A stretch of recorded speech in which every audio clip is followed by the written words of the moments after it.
শাকিব খানকে শবনম বুবলি ঘৃণা করে।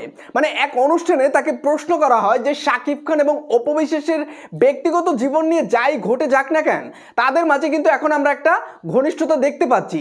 তো এই ঘনিষ্ঠতা কেন আপনার সাথে নাই? তিনি এই প্রসঙ্গে বলেন, আমি ওই মানুষটিকে নিয়ে কোনো কথাই বলতে চাই না। মানে শাকিব খানকে নিয়ে তার কথা বলতে এখন তার রুচিতে বাদে। কিন্তু শবনম বুবলি শাকিব খানকে নিয়ে কোনো কথা বলতে পারবে না, কারণ শবনম বুবলি শাকিব খানকে নিয়ে যে ধরনের কথাগুলো বলছে, সেই কথাগুলো শাকিব খান শোনার পর শবনম বুবলি শাকিব খানের দুই চোখের বিষ হয়ে গেছে।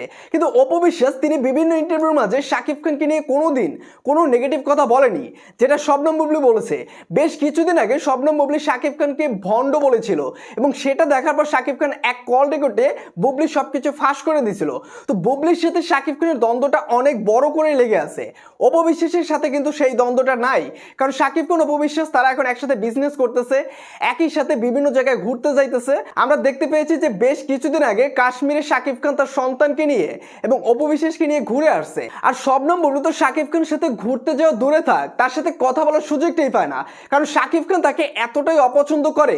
দেখেন, বুবলি বিভিন্ন ইন্টারভিউর মাঝে তার স্বামীকে তিনি বিভিন্নভাবে পচাইছেন এবং তার পুরুষত্ব নিয়ে প্রশ্ন তুলছিলেন, যে জন্য শাকিব খান তাকে একদমই পছন্দ করে না। কিন্তু অপু বিশ্বাস যখনই শাকিব খানকে নিয়ে কেউ নেগেটিভ কথা বলে বা শাকিব খানকে একটু পচানোর চেষ্টা করে, তখন তার কাউন্টার কিন্তু অপু বিশ্বাসই দেয়। যে কারণে অপু বিশ্বাস শাকিব খানের কাছে অনেক কাছের মানুষ হয়ে গেছে, এবং তাদের মাঝে যে একটা ঘনিষ্ঠতা তৈরি হয়েছে এটা এখন সকলে জানে, যেটা বুবলিও জানে। এবং বুবলি জেনে শুনে তিনি শাকিব খানের উপর এখন বিরক্ত হয়ে তিনি বলেছেন, আমি তাকে নিয়ে কোনো কথাই বলতে চাই না।